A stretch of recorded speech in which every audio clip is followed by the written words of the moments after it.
masih bersama dengan bakal calon gubernur DKI Jakarta Sandiaga Uno dan juga Direktur Eksekutif Carta Politika Yunarto Wijaya. Kalau Mas Sandi sampai sekarang masih mengikuti penjaringan di berbagai partai politik. Komunikasi politiknya yakin ini menjadi satu jalan mulus untuk nanti memuluskan langkah ke Saya DKI cukup yakin ya, karena ada kesamaan titik pandang untuk membangun Jakarta. Jadi para petinggi partai maupun kader-kader partai yang lain juga melihat bahwa permasalahan Jakarta itu sangat kompleks dan nggak bisa dibangun sendiri, diselesaikan sendiri. Nggak ada Superman, harus ada super team. Jadi kita bisa gabung semua ide-ide yang baik dan bagaimana caranya menyatukan semua pandangan ini untuk melahirkan suatu perbandingan.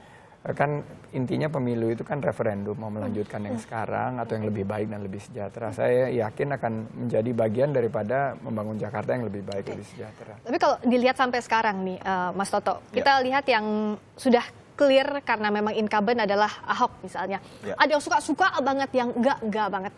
Ini akan mempengaruhi kah ke depan elektabilitas? Dan ini juga yang ruang yang dipergunakan oleh bakal calon lainnya untuk mengambil suara dari incumbent. Kalau kita lihat dengan tingkat kepuasan publik di atas 70% dan elektabilitas Ahok sampai simulasi 2 nama itu tidak mencapai 70%, tertinggi itu sekitar 65%. Artinya ada kelemahan dari sisi Ahok bahwa elastisitas elektabilitasnya tidak terlalu tinggi.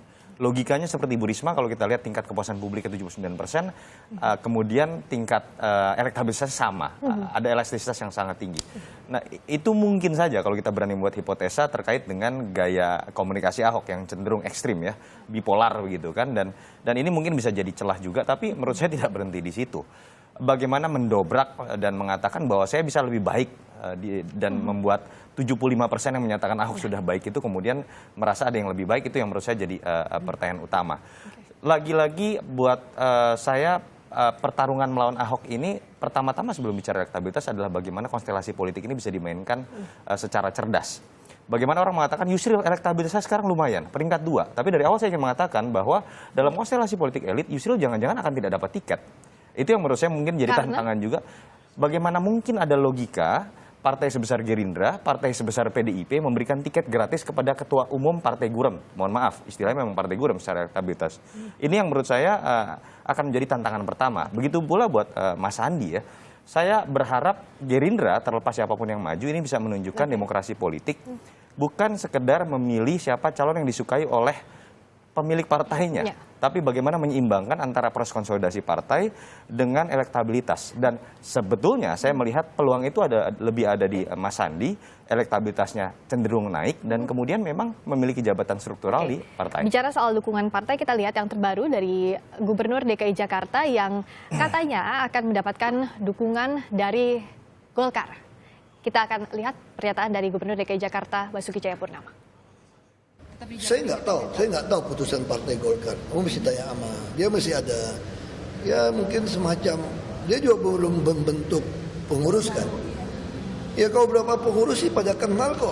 Kita mah nggak tawar-menawar, duduk makan langsung aja teman-teman, pokoknya lu maju lah pasti kita dukung, ya pasti begitu ngomongnya. Cuma kan ke partai kan beda. Bagaimana Mas Sandi membaca kemungkinan ini? Ya itu membuktikan bahwa akhirnya Pak Gubernur Basuki menerima dukungan dari Golkar ya. Dan ini merupakan menunjukkan memang partai politik memainkan peran yang sangat penting. Saya ucapkan selamat kalau memang itu terjadinya seperti itu. Tentunya itu akan membuat akan situasi semakin ketat juga persaingan, semakin persaingan dan semakin terlihat nanti bagaimana alternatif daripada pemimpin Jakarta ke depan. Saya yakin bahwa pada satu saat dia juga akan memutuskan bahwa partai itu yang akan mendukung dia, karena nanti pas siapapun yang terpilih menjadi gubernur harus tetap berkomunikasi dengan partai politik untuk membangun Jakarta, karena check and balance-nya itu kan ada di DPRD juga. Jadi itu yang merupakan ya harapan kita ke depan lebih harmonis, sehingga masalah mendasar seperti masalah ekonomi, harga bahan-bahan pokok itu bisa diselesaikan. Orangnya lembut tapi nyelekit sebenarnya. Dari tadi kalau kita lihat kan ada bahasa Superman bukan super team, bagaimana bangun hubungan harmonis dengan DPRD. Jadi itu kritik-kritiknya saya harus akui. Itu kritikan terhadap Ahok yang mungkin kalau dalam bahasa lulung lebih ketus begitu ya, bahasanya tidak sehalus Mas Andi. Tapi itu yang akan diuji oleh masyarakat. Oke. pada Kalau akhirnya. sekarang kan masih banyak sekali calon-calon yang dilihat di berbagai survei. Nah, tapi ini akan menjadi jelas apakah nanti kalau partai politik sudah mengumumkan siapa calon. Memang yang incumbent biasa diuntungkan kalau dilakukan survei ketika calon-calon ini masih belum calon ini belum menjadi calon secara resmi. Artinya publik juga belum melihat orang-orang ini sebagai antitesa yang bisa melawan incumbent secara legal formal di sistem pemilu nanti.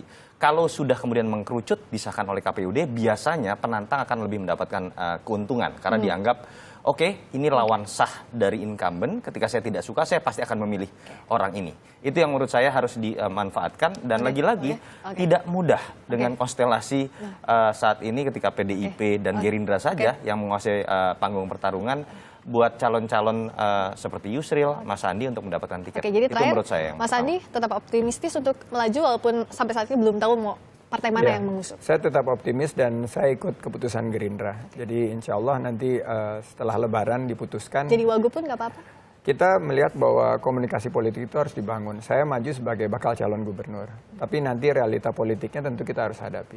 Kita akan tunggu terus dan kita lihat bagaimana perkembangannya jelang Pilkada 2017 yang nampaknya akan panas. Akan banyak persaingan di dalamnya. Terima kasih Mas Sandiaga Uno, bakal calon gubernur DKI Jakarta. Terima kasih Mas Toto Inarto Wijaya, Direktur Eksekutif dari Carta Politika.